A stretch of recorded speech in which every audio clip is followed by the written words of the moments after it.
अस्सलाम वालेकुम, मैं हूं नादिया अनवर और आप देख रहे हैं PSX खबरनामा। सबसे पहले आज की अहम खबरें। पाकिस्तान स्टॉक एक्सचेंज में आज कारोबारी हफ्ते के पहले रोज मुस्बत रुझान रहा, जहां 783 पॉइंट्स का इजाफा हुआ। शेयर मार्केट का 100 इंडेक्स 885 पॉइंट्स के इजाफे से 1,16,197 पर आ गया। आज अब तक के कारोबार के दौरान इंडेक्स 1,16,208 पॉइंट्स की बुलंदी को छू गया। क्रिप्टो मार्केट में नई हलचल। ट्रम्प के बाद मिलाना डॉलर करेंसी भी लॉन्च हो गई। इस लॉन्च के साथ ही क्रिप्टो मार्केट में एक नई हलचल मची, जिसमें सरमायाकारों की तवज्जो हासिल कर ली। ताहम ये मीम करेंसी सरमायाकारों के लिए मुमकिन खतरात भी रखती है। मिलाना ट्रम्प ने अपनी क्रिप्टो करेंसी का ऐलान सोशल मीडिया प्लेटफॉर्म के थ्रू किया। उन्होंने सोशल मीडिया पर पोस्ट शेयर करते हुए लिखा कि दी ऑफिशियल मिलाना मीम जारी हो चुकी है, आप मिलाना डॉलर खरीद सकते हैं। ये करेंसी ब्लॉकचेन से तैयार की गई है, जो कि तेज रफ्तार और कम लागत वाले ट्रांजैक्शन के लिए मशहूर है। मुल्क में आज हफ्ते के पहले रोज सोने की फी तोला कीमत में 500 रुपए का इजाफा देखा गया। All Pakistan chamber and James jewellery association के मुताबिक इस इजाफे के बाद मुल्क में फी तोला सोने का दाम 2,42,900 रुपए हो गया। इसी तरह 10 ग्राम सोने की कीमत में 429 रुपए बढ़कर 2,41,541 रुपए हो गई। एसोसिएशन के मुताबिक आलमी बाजार में सोने की कीमत $5 इजाफे से $2,708 फी औंस है। मुशीर खजाना खैबर पख्तूनख्वा मुजम्मिल असलम का कहना है कि IMF ने पाकिस्तान की GDP माली साल 2025 के लिए 3.2% से कम करके 3% कर दी है। पाकिस्तान GDP पर रद्द अमल देते हुए मुजम्मिल असलम ने कहा कि शहबाज शरीफ और PDM हुकूमत में GDP शरह माली साल 2023 में मुनफी 0.2% रही है, जबकि माली साल 2024 में 2.5% और 2025 में 3% की पैरवी कर रहे हैं। 2 दिहाइयों में पाकिस्तान की एक्सपोर्ट में 20% तक कमी हुई। माशी बहाली के बाद पाकिस्तान एक दोराहे पर खड़ा है, जहां कुछ माहिरीन का कहना है कि गुज़िश्ता 15 सालों की सिफर एवरेज ग्रोथ के बाद बढ़ती हुई गुर्बत पर काबू पाने के लिए तरक्की की रफ्तार को तेज तरीन करना चाहिए। जबकि दीगर माहिरीन, जो कि बाअसर बिजनेसमैन और वजारत फाइनेंस में मौजूद माहिरीन का कहना है कि बहाली का अमल नाजुक दौर से गुजर रहा है और तेज रफ्तार तरक्की के नतीजे में मुल्क को एक बड़े तिजारती खसारे का सामना करना पड़ सकता है। वजीर खजाना मोहम्मद औरंगजेब ने कहा है कि हुकूमत पाकिस्तान की मईशत को बरामदात पर मबनी तरक्की की तरफ मुंतकिल करने पर तवज्जो कर रही है, ताकि अदायगियों के तवाज़ुन में पायदारी हासिल की जा सके। उन्होंने मजीद कहा कि 2025 तक पांडा बॉन्ड जारी कर दिया जाएगा। पाकिस्तान पांडा बॉन्ड के जरिए चीन की कैपिटल मार्केट्स में शमूलियत इख्तियार करने का इरादा रखता है। इस बॉन्ड के जरिए पाकिस्तान चीनी सरमायाकारों से तकरीबन 200 मिलियन अमरीकी डॉलर्स जमा करने का इरादा रखता है। ये थी अब तक की अहम खबरें। अब चलते हैं अपने नेक्स्ट सेगमेंट की तरफ, जो कि है क्वेश्चन आंसर्स विद जी। वेलकम टू अनदर सेगमेंट, जो कि है क्वेश्चन आंसर्स विद एक्सपर्ट। और आज हमारे सेगमेंट में हमारे साथ मौजूद हैं नशत मलिक साहब, जो कि टॉप लाइन सिक्योरिटीज में सीनियर रिसर्च एनालिस्ट हैं। Welcome sir. और सबसे पहले तो सर आपके लिए जो सवाल आया है वो है कि BML के बारे में बताएं कि जो है क्या करना चाहिए इसके हवाले से। इसको होल्ड करना चाहिए या फिर इसको सेल कर देना चाहिए? अभी तो होल्ड करके देखें, कल का ट्रेडिंग सेशन देखें कल क्या होता है, फिर उसके हिसाब से डिसीजन। सही। अच्छा, ये भी पूछा गया है कि बलूचिस्तान व्हील फ्यूचर का क्या परसेप्टिव है, मतलब आफ्टर जो है मर्जर मिल्लत के साथ जो उसका मर्जर हुआ है उसके बाद कैसा देखते हैं उसको आप? Balochistan. Balochistan wheels future, wheels का क्या फ्यूचर आप हाँ हाँ, देखते सही सही, अच्छा हैं? फ्यूचर है, जी, ये बेहतर है। ओके। अच्छा, SLGL buying zone and selling zone. SLGL जो है, अगर प्रॉफिट है तो प्रॉफिट बुक कर ले, सेल कर दे। Okay, right. अच्छा, यहाँ पर जो है ये पूछा गया है टारगेट प्राइस AGP और ग्लेक्सो।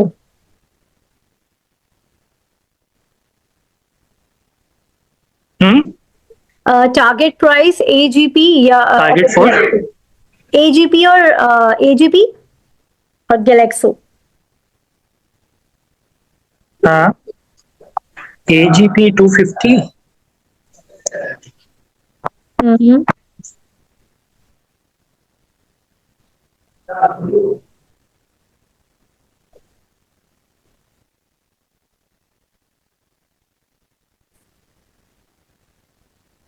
जी सर, टारगेट प्राइस के हवाले से मैं पूछ रही थी, गैलेक्सो और AGP के बारे में बता दें। AGP 250 और ग्लेक्सो 450। ओके। अच्छा, ये सवाल पूछा है इंजीनियरिंग सेक्टर के बारे में, थोड़ा बताएं, स्पेशली आगा स्टील की टारगेट क्या हो सकती हैं और कब तक? आगा स्टील की कुछ अभी तो फिलहाल अच्छे प्रोस्पेक्ट्स नहीं है, बाय नहीं करें। सही, ठीक। Thank you so much sir. और नाज़रीन, अब यहाँ पर हम अपने नेक्स्ट सेगमेंट की तरफ जाएंगे। जी हाँ, जो कि टेक्निकली हम डिस्कस करेंगे आइटम्स को। तो चलिए, let's go. Thank you so much sir. अस्सलाम वालेकुम जी, वेलकम टू दिस सेशन। हमारा नेक्स्ट सेगमेंट है जो कि है क्वेश्चन आंसर विद गेस्ट। और जैसे कि मैंने पहले कहा कि इस सेशन में हमारे साथ मौजूद होंगे टेक्निकल एक्सपर्ट, और जो है उनके हवाले से मैं बताती चलूँ कि उनका ताल्लुक टॉप लाइन सिक्योरिटीज से है, हेड ऑफ कमोडिटीज़ हैं। ना सिर्फ वो टेक्निकली हमें मार्केट बताएंगे, बल्कि जो है वो हमें इंटरनेशनल मार्केट के हवाले से भी अवेयर करेंगे। तो चलिए, लेट्स वेलकम हिम। अस्सलाम वालेकुम सर। अस्सलाम वालेकुम जी, कैसे हैं खैरियत से? वालेकुम सलाम, अल्हम्दुलिल्लाह सर, मैं ठीक हूँ। आप खैरियत से हैं? अल्हम्दुलिल्लाह। सर, सबसे पहले तो जो है एक इंटरनेशनल मार्केट का ओवरव्यू, और जो है उसके साथ ही साथ जो है ज़रा गोल्ड के हवाले से भी जो है वो मैं आपसे जानना चाहूँगी कि जो है क्या गोल्ड का फ्यूचर है, क्योंकि ये सवाल भी आपके लिए आया है।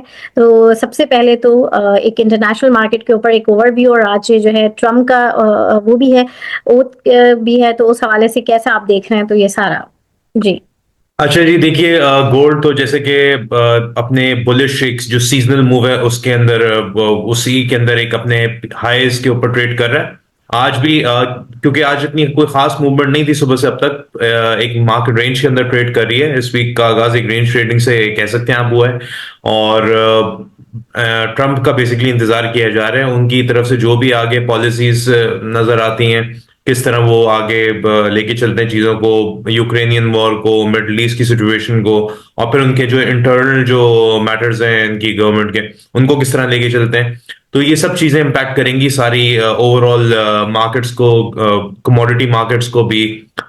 हर किस्म की जो चीजें से इनडायरेक्टली इम्पैक्ट होंगी। तो ये गोल्ड की खास तौर पे अगर बात की जाए, गोल्ड इस वक्त अराउंड 2750 के पास ट्रेड कर रहा है। ये मैं बात कर रहा हूँ फ्यूचर कॉन्ट्रैक्ट्स की रेट है, फरवरी के कॉन्ट्रैक्ट की। और इसमें मजीद अभी फिलहाल पोटेंशियल है। और तकरीबन यहाँ से अगर प्राइसेस जब तक अराउंड 2710 2700 के ऊपर स्टेबल हैं, तो हमें यहाँ से अराउंड 2770 से 2800 का हाई भी एक दफे जो इसका ऑल टाइम हाई वो रीटेस्ट होते के चांसेस काफी ज्यादा हैं। और गोइंग फॉरवर्ड, अब इन केस अगर जैसे गाजा की अगर डील होती है सीज फायर के हवाले से, तो वो थोड़ा सा एक करेक्टिव एक डिप आ सकता है प्राइसेस के लिए, जो कि वही जैसे कि मैंने कहा 2700 को जाके टेस्ट करिए। मैं सब शॉर्ट टाइम फ्रेम के हवाले से भी बात कर रहा हूँ, इमीडिएट जो अगले 8 से 10 दिन की बेसिस के ऊपर। तो उसके अंदर एक थोड़ा बहुत 2700 के ऊपर जब तक स्टेबिलिटी है तो हम इसको बुलिश ही कंसिडर करेंगे। टारगेट जो है 2770s और 2800 का जो ऑल टाइम है इसका उसको। और उसके अलावा अगर बात करें थोड़ा सा मीडियम टर्म में हम जाते हैं, तो अगर देखें प्राइस जब तक ओवरऑल हमने पिछले 2 महीने से देख रहे हैं कि गोल्ड की प्राइसेस के अंदर थोड़ी सी पुल बैक्स आए हैं। 2800 का हाई रजिस्टर हुआ और उसके बाद प्राइसेस के अंदर एक डिप आया और तकरीबन 2550 के आसपास प्राइसेस आई, बॉटम आउट हुई और फिर दोबारा जो एक सीजनल मूव होती है वो कंटिन्यू हुई गोल्ड की। तो उसी तरह हम जो है ये सीजनल मूव कंटिन्यू रहती है जनवरी के एंड तक। उसके बाद हम एक ओवरऑल इसके अंदर थोड़ा सा एक पुल बैक देख सकते हैं गोल्ड की प्राइसेस के अंदर, क्योंकि देखिए जो एक चीज गोल्ड की प्राइसेस को इम्पैक्ट करेगी वो फेड का स्टांस है टुवर्ड्स रेट कट। अगर इन्फ्लेशन कंट्रोल नहीं होती गोइंग फॉरवर्ड यूएस के अंदर, जो उनका 2% का टारगेट है वो नहीं कंट्रोल हो पाती और साथ में इनकी लेबर मार्केट के नंबर्स भी इंप्रूव होते हैं, तो रेट कट के चांसेस फिर जो है वो लाइक साल, जैसे कि पावल ने अपनी लास्ट स्पीच में कहा कि साल के अंदर इस साल वो 2 रेट कट्स के लिए जाएंगे अगर इन्फ्लेशन कंट्रोल नहीं हुई और अगर लेबर मार्केट इसी तरह इंप्रूव हुई तो जरूरत नहीं होगी ज्यादा इनको रेट कट्स की, ताकि वो ऐसा ना हो कि कोई एक्स्ट्रॉर्डनरी वो हो जाए, उसके रिएक्शंस आ जाएं। तो अगर 2 रेट कट्स के लिए जाते हैं तो फिर तो जैसे कि देखा जाए तो फिर मार्च के हवाले से तो फिर चांसेस कम हो जाएंगे, श्रिंक हो जाएंगे। तो वो एक फैक्टर है जो कि गोल्ड की प्राइसेस के अंदर एक करेक्शन ट्रिगर कर सकता है। और अगर साथ में, लेकिन साथ में फिर हमें ट्रम्प की पॉलिसीज को भी देखना होगा। ये फैक्टर तो अपनी जगह बिल्कुल मौजूद है, लेकिन अगर ट्रम्प की जो पॉलिसीज हैं वो ट्रेड वॉर अगर के लिए कंटिन्यू करते हैं चाइना के साथ, जैसे कि उन्होंने अपने लास्ट टेन्योर में इनिशिएट की थी, वो फिर अगर वो टैरिफ्स लगाते हैं तो मुख्तलिफ ममालिक के ऊपर, तो वो चीज भी एक फिर सपोर्ट देगी कमोडिटी प्राइसेस को। तो ये सही फैक्टर्स हैं कि जो कि फिलहाल टेम्परेरी बेसिस पे, तो इमीडिएट बेसिस पे तो थोड़ा सा एक अपसाइड देख सकते हैं गोल्ड के अंदर, बट गोइंग फॉरवर्ड एक करेक्शन एक्सपेक्टेड है। उस करेक्शन के बाद प्राइसेस जो है वो स्टेबल ही रहेंगी गोल्ड की इस साल। सही। अच्छा सर, बात करें कि अगर हमें ये देखना हो कि गोल्ड या सिल्वर में, क्योंकि ये भी सवाल आया था कि क्या क्या बेटर लगता है आपको, थोड़ा सा ये भी बताइए कि अगर चूज करना पड़े और उसमें। देखिए चूज करने के लिए देखें, गोल्ड की एक अपनी वैल्यू है, सिल्वर की एक अपनी वैल्यू। सिल्वर का के अंदर अगर देखा जाए गोल्ड के मुकाबले में देखें तो सिल्वर, और अगर हम 2011 में जाते हैं, सिल्वर गोल्ड का उस वक्त ऑल टाइम हाई था अराउंड 1920, 1920 का हाई लगाया था अगस्त 2011 में। और at the same time silver ने टॉप उस वक्त रजिस्टर किया था अराउंड $48 का। अच्छा, उसके बाद अगर हम देखें वापस अगर हम अब आए तो सिल्वर की प्राइसेस वहीं सबड्यूड है तकरीबन अराउंड $35 के आसपास, और 35 भी एक स्पाइक आया था, उसके बाद वापस प्राइस अराउंड $30 तक ट्रेड कर रही है। तो सिल्वर के अंदर देखें पोटेंशियल है, बहुत पोटेंशियल है मेरे हिसाब से। तकरीबन इसको कमिंग ईयर्स के अंदर आउट परफॉर्म करना चाहिए गोल्ड को। और तकरीबन अराउंड इसमें, जैसे अभी अगर रीसेंट की बात करें तो सिल्वर अगर $27 to $29 के ऊपर अपने आप को वीकली और मंथली बेसिस के ऊपर स्टेबल करता है तो हम इसके अंदर एक बड़ा शार्प राइज देख सकते हैं टुवर्ड्स $36 to $37 इमीडिएट होगा। अगर फिर प्राइस वहां पर सस्टेन करती है तो फिर $40 को भी हम देख सकते हैं आने वाले महीनों में। तो 2729 के लिए तो देखा जाए तो इसी तरह गोल्ड की, क्योंकि प्राइसेस भी अगर, और पाकिस्तान के हवाले से अगर बात करें तो सिल्वर कंपैरेटिवली बहुत ज्यादा चीप है। और अगर हम इसको मर्केंटाइल एक्सचेंज की भी हवाले से बात करें तो अगर मार्जिन ट्रेडिंग के ऊपर भी देखा जाए तो सिल्वर के हम ऊपर कम इन्वेस्टमेंट करके ज्यादा इस पे जो है वो गेन्स कर ले सकते हैं, सकते हैं। लेकिन ये कि रिस्क रिवॉर्ड रेशो हमारा कैलकुलेटेड हो। सही सही, बिल्कुल।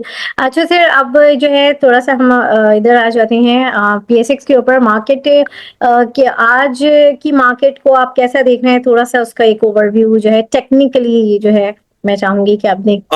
देखें ओपनिंग तो अच्छी हुई थी मार्केट की, बट टुवर्ड्स द एंड जो है मार्केट अपने लोज के पास क्लोज हुई है तकरीबन 1,15,844। ये हमने डिस्कस किया था लास्ट जो हमारी हुई थी उसमें कि ये 1,15,800 का थोड़ा सा एक रेजिस्टेंस का एरिया, हल्की रेजिस्टेंस है जो कि ब्रेक हो सकती है। मार्केट उसके ऊपर ही ओपन हुई और देखें अब यहाँ पर थोड़ा सा हम एक पुल बैक देख सकते हैं नीचे तकरीबन 1,15,200 300 के पास का नीचे। बट ओवरऑल इंडेक्स को देखें, मैं 1,13,700 और 1,13,000 वाले रीजन को ना बहुत इंपॉर्टेंस दूंगा। जब तक इंडेक्स इसके ऊपर है तो वो टेम्परेरी बेसिस पे देखें 500-600 पॉइंट का एक डिप तो आ सकता है, बट ओवरऑल 1,13,700 1,13,000 इसके ऊपर जब तक इंडेक्स स्टेबल है तो ये फिर अपना उस सप्लाई जोन को टेस्ट कर सकता है, ऊपर 1,16,800 और 1,17,200 के रीजन को। वहां पर फिर देखा जाएगा अगर प्राइस उसके ऊपर स्टेबल होती है तो फिर हम इसमें मजीद कोई एक अपसाइड देख सकते हैं। लाइक वो फिर अपना बुल रन कंटिन्यू होगा वहीं से। और अदरवाइज वहां से अगर दोबारा दोबारा किसी किस्म का कोई मेजर सेल ऑफ ट्रिगर होता है उस रीजन से, तो फिर वो उस जो करेक्शन आनी है मार्केट्स के अंदर उसकी प्रोबेबिलिटी फिर बढ़ जाएगी। सही, बिल्कुल। सही। सर, यहाँ पर कुछ सवालात हैं जो है उनके हवाले से मैं जानना चाहूंगी। ये पूछा गया है, टारगेट प्राइस एजीपी। एजीबी हम चार्ट्स को भी जरा देख लेते हैं इसको। जी।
Excuse me.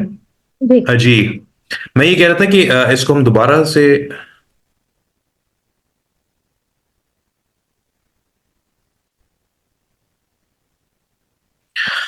अच्छा जी, हम एजीपी की स्टॉक के बारे में बात कर रहे थे। अच्छा, इसके अंदर देखें थोड़ा सा पुल बैक जरूर आया है स्टॉक के अंदर। एक इसका आउटलुक तो है वो बुलिश ही है, अपने बुलिश फॉर्मेशन पे इस वक्त खड़ा हुआ है। इसका जो एक तकरीबन 179 का जो ब्रेकआउट था वो उस पे इंटैक्ट है। प्राइस अभी 183 पे स्टॉक। गोइंग फॉरवर्ड भी इसमें मजीद तकरीबन ये अगर अपना हाई ब्रेक करता है 192 का, तो इसके अंदर तकरीबन जो अपसाइड पे पोटेंशियल टारगेट बनेगा वो 227 रुपए का बनेगा। लेकिन कंडीशन ये है कि ये प्राइस अपने 180 179 का जो ब्रेकआउट हुआ था उसके ऊपर स्टेबल रहा है। तो मेरे हिसाब से इसमें पोटेंशियल है कि 190 का ब्रेकआउट के बाद ऊपर तकरीबन 227 220 ये इसका टारगेट रीजन बनेगा एजीबी का। सही। अच्छा सर, नेक्स्ट जो है वो है ग्लेक्सो। अच्छा जी, ग्लेक्सो। ग्लेक्सो की भी वही टारगेट प्राइस। जी। अच्छा जी, ग्लेक्सो को अगर हम देखें तो ग्लेक्सो के अंदर इसका थोड़ा सा समझे रेजिस्टेंस एरिया ये 425 के आसपास का, इसको हम यहां पर मैं मेंशन भी कर देता हूं। हम्म। ये जो टॉप है आप देखिए, इस रीजन से ना प्राइस के अंदर एक डिक्लाइन आया, दो बड़े बड़े डिक्लाइंस की वजह बनाई है। दो बार प्राइस इस रीजन में आई है और रिजेक्ट हुई है। इसको हम जो है वो रेड मार्क कर देते हैं। तो ये एरिया है, इसके ऊपर अगर ये क्लोज हो जाता है तो इसका अपसाइड पे टारगेट बनता है। ये एरिया मतलब तकरीबन बनता है 445 से 428 का एरिया। तो फिलहाल तो अभी अगर हम देखें तो कुछ लाइक काफी से टाइम से एक रेंज ट्रेडिंग चल रही है ग्लैक्सो के अंदर, तकरीबन 425 से लेके 360 के दरमियान। जब तक 360 के ऊपर स्टेबल है तो इसको बुलिश ही कंसिडर किया जाएगा मीडियम टर्म के अंदर। और जो इसका ब्रेकआउट पॉइंट है वो 445 और इसके ऊपर स्टेबिलिटी का मतलब ये है कि 496 का इसका टारगेट बनता है अपसाइड पे। सही। अच्छा सर, नेक्स्ट जो है वो है एसएलजीएल के हवाले से पूछा गया है।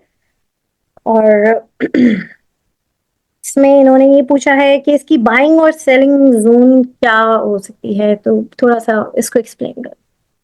अच्छा दी, देखें एसएलजीएल की अगर बात करें तो छोटे टाइम फ्रेम में तो फिलहाल अभी पॉजिटिव है, मजीद इसके अंदर थोड़ी सी गुंजाइश लग रही है। लेकिन ओवरऑल इसका जो रेजिस्टेंस का एरिया है एक इसको वो क्लियर करना जरूरी है। ये है तकरीबन अगर हम इसको वीकली टाइम फ्रेम पे देखें तो 17 रुपए के आसपास का, तो थोड़ा ऊपर है बट उससे पहले और कि देखें तो उसके जो इसने अपनी सपोर्ट बिल्ड की है वो तकरीबन नीचे 14 रुपए 90 पैसे के पास की है। तो जब तक उसके ऊपर है और गोइंग फॉरवर्ड अगर हम इसके सप्लाई जोन्स देखें कहाँ कहाँ मौजूद हैं, तो एक तो एरिया ये बनता है तकरीबन जहां से इसका जो सप्लाई जोन कह सकते हैं ये है तकरीबन 16 रुपए 50 पैसे से लेके 17 रुपए 20 पैसे के दरमियान का एरिया। तो ये एरिया में थोड़ी सी इसको समझे रेजिस्टेंस मिलेगी। और जब तक ये 14.5 रुपए 14 रुपए के ऊपर स्टेबल है और अपनी एक सपोर्ट बिल्ड कर रहा है, तो इसको हम इसमें थोड़ी सी पोटेंशियल देख सकते हैं बढ़ने की। इनिशियल जो टारगेट रीजन है इसका वो है तकरीबन 16 रुपए 40 पैसे से 17 रुपए 20 पैसे का एरिया। वहां से अगर रिजेक्ट होता है और फिर दोबारा अगर ये 14 रुपए का ब्रेकआउट देके नीचे अगर स्टेबल हो गया, तो फिर इसका समझे आउटलुक बेरिश हो जाएगा। वो फिर इसमें तकरीबन इसमें इतनी पोटेंशियल फिर बढ़ जाएगी अगर ये 14 रुपए के नीचे स्टेबल हो गया, तो ये 10 रुपए तक भी जाके अपने लोस को रिविजिट कर सकता है। तो जब तक 14 रुपए के ऊपर है तो इसको हम स्टांस न्यूट्रल रखेंगे और थोड़ा सा देखना होगा कि ये 17.5 रुपए 20 पैसे के ऊपर ये कब आके ब्रेकआउट देता है, तो वो फिर इसका बुलिश ब्रेकआउट होगा जो कि इमीडिएटली 22 रुपए 23 रुपए को टारगेट करेगा। अदरवाइज ये तकरीबन इमीडिएट जो उसके टारगेट है 16 साढ़े 16 रुपए के। सही। अच्छा सर, आगा स्टील के हवाले से पूछा गया है कि इसकी टारगेट क्या हो सकती है और कब तक? अच्छा जी, आगा स्टील की अगर बात करें तो आगा स्टील फिलहाल तो अपने बिल्कुल बॉटम्स के पास है, बिल्कुल लो जो उसके थे उसके पास ट्रेड कर रहा है तकरीबन 10 रुपए 66 पैसे पे। अगर हम इसको थोड़ा सा इसको बड़े टाइम फ्रेम्स पे देखेंगे ताकि हमें इसकी पूरी आउटलुक नजर आए कि कहाँ से प्राइस ड्रॉप होनी शुरू हुई है। देखा जाए तो ये 40 रुपए का इसका ऑल टाइम हाई है, 40 रुपए 50 पैसे का। वहां से ये ड्रॉप हो गया तकरीबन 7 रुपए 90 पैसे तक आ गया था। उसके बाद हमने देखा ये जो 7 रुपए 90 पैसे 8 रुपए का जो एरिया है ना, यहाँ पर इसको काफी अच्छी सपोर्ट मिली तकरीबन 9 रुपए के आसपास। अब इसको तो हम तो वीकली पे अगर देखते हैं तो हमें वो चीज जस्टिफाई होती हुई नजर आ रही है। काफी हफ्तों ये इसने सपोर्ट लिया 9 रुपए 20 पैसे के आसपास। तो फिलहाल तो 9 रुपए 20 पैसे 9 रुपए के ऊपर अगर है ये, बल्कि इसको हम जो रिसेंट इसका लो था 8 रुपए 16 पैसे का 9 रुपए 20 पैसे के ऊपर ऊपर है, तो उसको हम एक बाय कर सकते हैं। और इसका जो सप्लाई जोन है वो है तकरीबन पहला सप्लाई जोन तो है तकरीबन 12.5 रुपए और 13.5 रुपए के एरिया में। तो वहां पर वो एरिया क्लियर हुआ तो फिर 16 17 रुपए को ये टारगेट करेगा। और उसके ऊपर हमें देखना होगा कि प्राइस उस एरिया को ब्रेकआउट देती है तो फिर 21 22 रुपए के इसके अपसाइड के टारगेट्स होंगे। अदरवाइज ये फिर कंसोलिडेट करेगा इसी रीजन के अंदर। तो 8 रुपए 8.5 रुपए से 9.5 रुपए के दरमियान इसको आप बाय कर सकते हैं। टारगेट रखिए 11 12 रुपए, वहां पर वक्ती तौर पे एग्जिट कर जाए। फिर देखें कि अगर ये 12.5 13 रुपए के रीजन को क्लियर कर रहा है तो दोबारा इसमें बाइंग की एंट्री बनती है और 15 रुपए 80 पैसे 16 रुपए ये इसके टारगेट्स होंगे। सही। अच्छा सर, बीएमएल के हवाले से भी पूछा गया है कि क्या करना चाहिए इसको, तो थोड़ा सा इसको भी एक्सप्लेन कर दें। अच्छा जी, बीएमएल ने फिलहाल तो मोमेंटम के साथ इसके अंदर प्राइस ने कुछ अपने की लेवल्स को ब्रेकआउट किया है और काफी अरसे बाद इस रेंज से ये निकलने की कोशिश कर रहा है जो कि इसकी रेंज थी 1 रुपए 60 पैसे से 3 रुपए 20 पैसे की। तो फिलहाल एक अच्छा साइन है इसके लिए। और अगर यहाँ पर प्राइस स्टेबल रहती है इसकी तकरीबन समझें आप 2.5 रुपए से 3 रुपए के ऊपर स्टेबल रहता है, तो अप साइड पे इसका इमीडिएट टारगेट जो है वो 4 रुपए 30 पैसे और जो कि फिर बढ़ के तकरीबन 5 रुपए 40 पैसे से 6 रुपए 20 पैसे का इसका टारगेट एरिया बनेगा। तो अच्छा साइन है इसमें, इसने एक थोड़ी सी स्ट्रेंथ नजर आई है यहाँ पर दोबारा। और खास तौर पे ये जो इसका 2.5 रुपए से 3 रुपए का एरिया है उस रीजन को इसने ब्रेक करके उसके ऊपर क्लोज किया है बहुत काफी अरसे बाद। अगर ये समझे 2018 के बाद अगर हम देखें तो एक अच्छा साइन है। तो पॉसिबिलिटी के 4 रुपए 30 पैसे और फिर इवेंचुअली 5 रुपए 40 पैसे से 6 रुपए इसके टारगेट्स होंगे। सही। अच्छा सर, अब थोड़ा सा मैं ये जानना चाहूंगी कि कल की मार्केट का क्या व्यू रहेगा। टेक्निकली आप किस तरह से देखते हैं और साथ में आपकी टॉप पिक्स वो क्या है वो भी बताएं। देखें जी, कल की मार्केट के हवाले से अगर देखें तो मार्केट में थोड़ा सा एक प्रेशर आ सकते हैं इनिशियली, और तकरीबन, लेकिन फिर बात वही है, 1,13,000, 1,13,000, 13,700 का एरिया, ये बहुत क्रूशल होगा मार्केट के लिए। थोड़ा सा अगर पुल बैक आता भी है और तो समझे तकरीबन यहाँ से 600-800 पॉइंट का अगर डिप आता है, तो वो मेरे हिसाब से उस डिप को अक्यूमुलेट करना चाहिए। जब तक इंडेक्स 1,13,000, इसको हम यहाँ पर देख भी लेते हैं छोटे टाइम फ्रेम्स के अंदर। देखिए काफी वेल सपोर्टेड एरिया है, 1,14,500 से 1,15,100 का। तो यहाँ पर इसकी काफी की मूविंग एवरेजेस भी हैं। फिर मार्केट ने एक जो सपोर्ट लेके उठी थी 1,13,700 के पास से, तो वो एक एरिया इंटैक्ट है, सबसे इंपॉर्टेंट एरिया है। मैं अगर देखा जाए तो 1,13,700 कहूंगा। अगर मार्केट उसके ऊपर सस्टेन करती है जब तक, और इन की मूविंग एवरेजेस का जो एक कन्वर्ज हुई हुई एक जगह पे उनके ऊपर स्टेबल है, तो पॉजिटिव ही आउटलुक रह गए हैं। और जो डिप होगा उसके ऊपर एक्यूमुलेट करना चाहिए थोड़ा थोड़ा करके। और इन केस अगर यहाँ से मार्केट बढ़ती है ऊपर, तो जो 1,16,800 से 17,200 का एरिया है, वहां पर देख इंडेक्स आए तो काइंड उसको मॉनिटर किया जाए कि अगर वहां से दोबारा सेल ऑफ ट्रिगर होता है तो बेहतर है। जो भी आपकी कोई स्टॉक्स अगर पॉजिटिव है, लाइक गेन्स के अंदर है, तो उनकी प्रॉफिट टेकिंग की जाए। बिकॉज वहां पर अगर मार्केट दोबारा एक कोई बड़ा मेजर सेल ऑफ आता है 16,800 17,200 के रीजन से, तो फिर हम ये कह सकते हैं कि मार्केट एक आगे चल के एक बड़ी करेक्शन को टारगेट कर रही है। तो लेकिन स्टेबिलिटी फिर वही हमें देखनी होगी, 1,13,700 के ऊपर रहती है मार्केट, तो इसको स्टांस इसका बुलिश ही कंसिडर किया जाएगा। 1,13,700 के नीचे अगर स्टेबिलिटी रह जाती है क्लोजिंग के साथ, तो फिर वही एक मीडियम टर्म जो एक करेक्शन आनी है वो ट्रिगर होगी, जिसके इमीडिएट टारगेट्स होंगे 1,09,500 से 11,500 के रीजन। बट ओवरऑल 1,13,700 के ऊपर स्टेबल है मार्केट। सही। सर अब टॉपिक्स। अजी टॉपिक्स की बात करें तो एक तो सबसे पहले हम देखेंगे सर्ल को, और सिटी फार्मा को देखेंगे, और उसके अलावा जो है वो जुबली इंश्योरेंस। तो सबसे पहले सर्ल पे आ जाते हैं। अजी सर्ल का अगर हम देखें, इसकी फॉर्मेशन पॉजिटिव ही है, और एंड में भी इसने एक तरह थोड़ा सा जो इंट्राडे में डिप आया था, इसने क्लोज ही पॉजिटिव किया है। और पूरे दिन की अगर मूवमेंट देखें तो इसका इमीडिएट जो अभी टारगेट है 1,14,000 का, जो रिसेंट टॉप था उसको ये टारगेट कर रहा है। और फिर इवेंचुअली तकरीबन 1,20 सॉरी 114 रुपए का इसका इमीडिएट टारगेट है, और उसके बाद फिर 120 से 125 की ये इसके टारगेट्स होंगे। तो कंडीशन ये है कि ये स्टेबिलिटी इसमें रहती है तकरीबन 90 रुपए, और उसके बाद जो इसका सबसे इंपॉर्टेंट एरिया वो है तकरीबन 77 का। तो थोड़ा सा अगर मीडियम टर्म की बात करें, अगर गोइंग फॉरवर्ड थोड़ी बहुत कुछ करेक्शन भी आई भी, तो जब तक 90 के ऊपर है मोस्ट इंपॉर्टेंटली, तो उसका बुलिश ट्रेंड मेंटेन रहेगा। और टारगेट से 125 130 को भी अगर करता है, तो फिर इवेंचुअली 144 एंड 148 इसके एक्सटेंडेड टारगेट्स होंगे। इमीडिएट टारगेट्स अगर देखें तो वो तो 115 और फिर 122-23 का एरिया बनता है इसका। सही। अच्छा, अब सिटी फार्मा की अगर बात करें,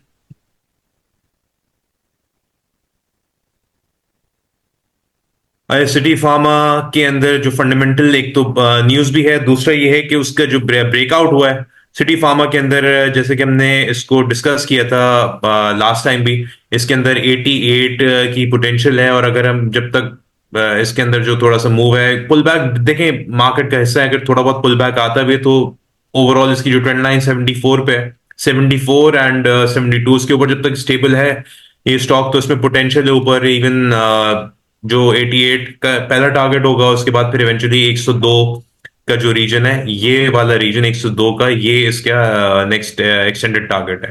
तो कंडीशन ये है कि प्राइस इसकी 70 69 एंड 74 के ऊपर जो है वो स्टेबल रहा है। और लास्ट में